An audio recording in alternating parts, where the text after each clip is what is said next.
میرا نام ہیرا ہے اور یہ 7 سال پہلے کی بات ہے جب میں 12ویں کلاس کی اسٹوڈنٹ تھی۔ اس وقت میں بالکل بھی میچور نہیں تھی۔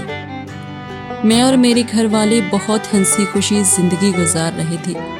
ہم مڈل کلاس کے لوگ تھے اور میں ایک نعت خواں بھی تھی کیونکہ میری آواز بہت پیاری تھی اور آواز کے ساتھ ساتھ اللہ نے حسن بھی دیا ہوا تھا، اور اس آواز کی وجہ سے اپنے علاقے میں کافی جان پہچان بھی بن گئی تھی، اور ایک نعت خواں ہونے کی وجہ سے میرا ایک نام تھا اپنے علاقے میں۔ میری آواز کی وجہ سے لوگ مجھے بہت پسند کرتے تھے۔ ایک دن میری خالہ کے گھر اس کے کچھ جاننے والے لوگ آئے۔ ادھر ان کے ایک لڑکے نے میری تصویر دیکھی اور اس کو میں بہت زیادہ پسند آ گئی۔ وہ لوگ کافی زیادہ امیر تھے۔ اس لڑکے کے گھر اس کا ایک والد تھا اور وہ 6 بہنوں کا ایک بھائی تھا۔ وہ عمر میں مجھ سے 20 سال بڑا تھا، لیکن شکل و صورت سے لگتا نہیں تھا کیونکہ وہ کافی امیر تھے۔ ان کی فیملی اور وہ خود انگلینڈ میں رہتے تھے۔ اس نے میری خالہ کو فورس کیا کہ وہ اس کے رشتے کی بات میرے گھر والوں سے کرے۔ مجھے پتا چلا تو میں اس بات پر راضی نہیں تھی کیونکہ ابھی تو میں اتنی سمجھدار بھی نہیں تھی کہ مجھے عام عورتوں کی طرح گھرداری کا بھی نہیں پتا تھا، اور میں پڑھ بھی رہی تھی، اور اوپر سے وہ اتنے زیادہ امیر لوگ تھے کہ ہمارا ان کے ساتھ کوئی لیول بھی نہیں تھا، اور میں ابھی شادی بھی نہیں کرنا چاہتی تھی۔ اس کے بعد وہ انگلینڈ سے 3 دفعہ ہمارے گھر آئے میرا رشتہ لینے، لیکن امی ابو نہیں مانے۔ آخرکار اس لڑکے نے ابو امی کے پاؤں پکڑ کر منت وغیرہ کر کے وعدے کر کے مجھ سے شادی کرنے کے لیے راضی کروا ہی لیا، اور میری اس کے ساتھ شادی ہو گئی۔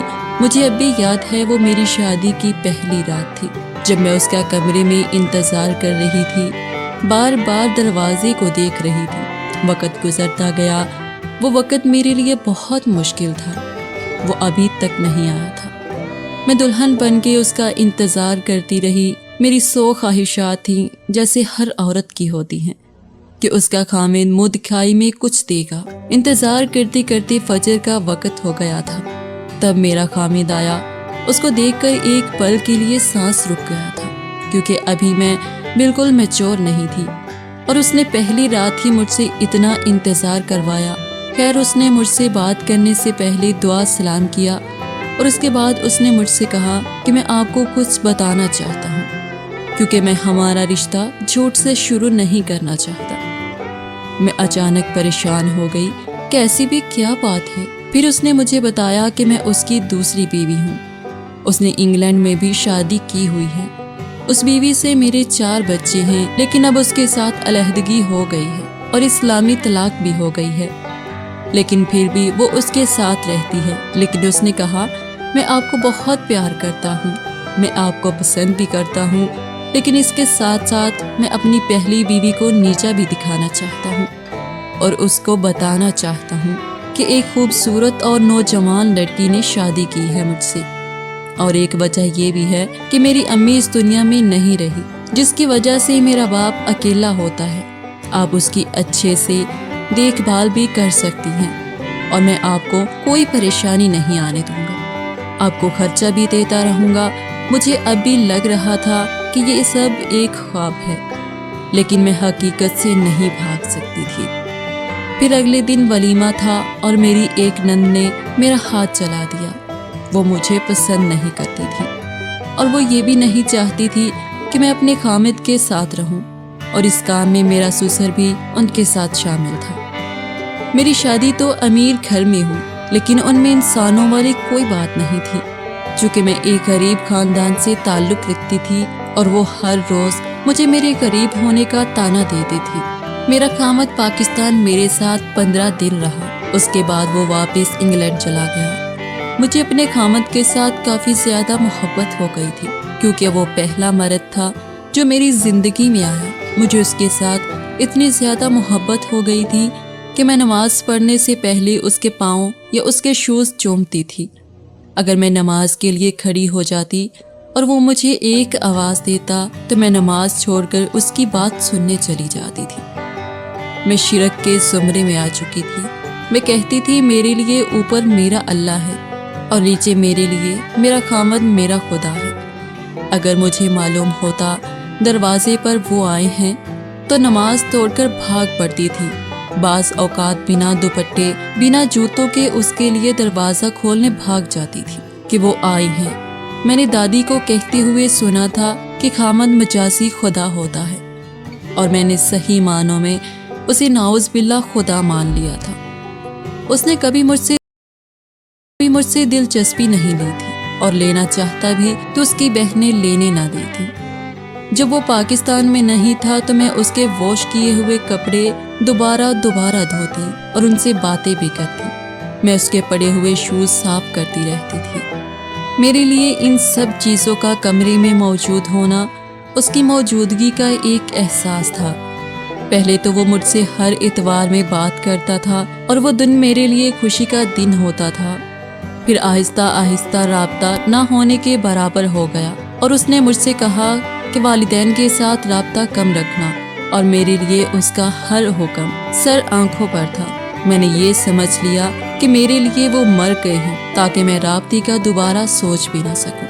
میرے شوہر کے گھر والوں نے نوکروں کی بھی چھٹی کروا دی تھی اور سارا گھر کا کام مجھ سے کرواتی تھی۔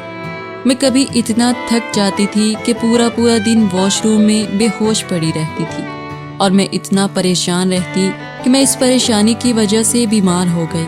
لیکن میرے سسر نے کہا کہ اگر آپ کو ڈاکٹر کے پاس لے کر گئے تو ہمارا خرچہ ہو جائے گا۔ وہ اتنے کنجوس تھے کہ ان لوگوں نے مجھے عام سے جوتے بھی نہیں لے کر دیے تھے۔ 8 ماہ گزر گئے، لیکن میں ہر وقت روتی رہتی تھی۔ وہاں پر میں اکیلی تھی، وہاں نہ تو میرا میکا تھا اور نہ میرا سسرال، اور نہ ہی میری کوئی سہیلی وغیرہ تھی۔ میں ہر وقت سہمی رہتی، تو جب مجھے تکلیف ہوتی یا درد ہوتا تو میں قرآن پاک کو تفسیر کے ساتھ پڑھنا شروع کر دیتی تھی۔ میرا قرآن پاک کے ساتھ بہت زیادہ لگاؤ ہو گیا تھا۔ ساری رات روتی رہتی تھی۔ کہنے کو تو میں کروڑ پتیوں کی اکلوتی بہو تھی، مگر آدھی رات کو سوکھی بچی ہوئی روٹیوں کو گیلا کر کے کھاتی تھی۔ مجھے تو نوکروں کی طرح ٹھیک سے کھانا بھی وہاں نہ ملتا تھا۔ مجھے کمرے سے یہ کہہ کر نکال دیا جاتا تھا کہ میں کمرے میں جاؤں گی، پنکھا لگاؤں گی جس سے بجلی کا بل آئے گا۔ شدید گرمی کے موسم میں نے جوگرز پہن رکھے تھے، میرے پاس لینن کا جوتا بھی نہ تھا، تو تب ان دنوں میں بہت زیادہ بیمار ہو گئی تھی۔ ڈاکٹرز نے بھی جواب دے دیا تھا۔ تب میرے گھر والوں کو میرا پتہ چلا تو وہ آ کر مجھے لے گئے۔ اور رہی بات کہ میں نے اپنے گھر والوں کو پہلے ہی یہ سب کیوں نہ بتایا تھا، اور میرا پتہ کرنے کیوں نہیں آتے تھے، یا میں نے طلاق کیوں نہیں لی، تو اس کا جواب یہ ہے کہ میں ایک معزز خاندان سے تعلق رکھتی ہوں۔ ہم غریب لوگوں کو اپنی عزت بہت پیاری ہوتی ہے۔ میں طلاق سے بہت ڈرتی تھی کیونکہ میری خاندان میں بدنامی ہو جاتی۔ لوگ سمجھتے کہ مجھ میں ہی کوئی عیب ہوگا جس کی وجہ سے مجھے طلاق ہو گئی۔ اور میرے ابو محنت مزدوری کرتے تھے۔ میرا ایک چھوٹا بھائی تھا، وہ کبھی بھی میرے پیچھے نہیں آئے۔ ان کو لگتا تھا کہ میں امیر گھر میں عیش و عشرت سے رہ رہی ہوں، اس لیے ان کو بھول گئی ہوں۔ میں حالات سے سمجھوتا بھی کر چکی تھی کہ یہی ہے میرے نصیب میں، اب جو بھی ہے یہی میرا گھر ہے۔ اس کے بعد میرے خامند کو پتہ چلا کہ میں اپنے امی ابو کے گھر آ گئی ہوں، تو اس نے مجھے کال کر کے بہت غصے کا اظہار کیا اور کہا کہ مجھ سے پوچھے بغیر کیوں اپنے گھر چلی گئی ہو۔ اس کے ساتھ ساتھ اس نے وہ بات بھی کہہ دی جس نے روح تک کو زخمی کر دیا۔ اس نے کہا لڑکی کی اوقات ہی کیا ہے، 50 پاؤنڈ دو اور کوئی بھی خوبصورت لڑکی گھر لے آؤ۔ میں تم سے کبھی سیٹسفائی ہی نہیں تھا۔ مجھے بہت برا بھلا کہہ دیا۔ اتنا سب کچھ ہونے کے باوجود بھی وہ میرے لیے میرا پیار تھا۔ اس نے مجھے کہا کہ میں اب آپ کو نہیں رکھنا چاہتا۔ میں پھر بھی اس کی منتیں کرتی رہی کہ مجھے جوتی کی نوک پر بھی رکھ لو لیکن مجھے چھوڑنا نہ۔ لیکن وہ بار بار کہتا رہا کہ لڑکی ہے ہی کیا۔ لیکن اس نے میرے والد صاحب کے ساتھ بھی بہت بدتمیزی کی، ان کو برا بھلا کہا جو میں برداشت نہیں کر سکی۔ میرے گھر والے ٹوٹ چکے تھے۔ میرے ساتھ ہوتے ظلموں کا سن کر وہ خود طلاق لینا چاہتے تھے، پر میں نہیں۔ اتنا سب کچھ ہونے کے بعد میں بالکل پاگل ہو چکی تھی۔ میں چیختی چلاتی تھی، روتی تھی، لیکن میرے گھر والے میرا ساتھ ساتھ علاج بھی کرواتے رہے، یہاں تک کہ مجھے سعودیہ بھی بھیج دیا گیا۔ میں عمرہ کر کے واپس آئی لیکن میں پھر بھی ٹھیک نہیں ہو رہی تھی۔ انہوں نے اتنا پیسہ بھی لگایا اور میری ایسی حالت دیکھ دیکھ کر میری ماں کو دل کا مسئلہ ہو گیا تھا۔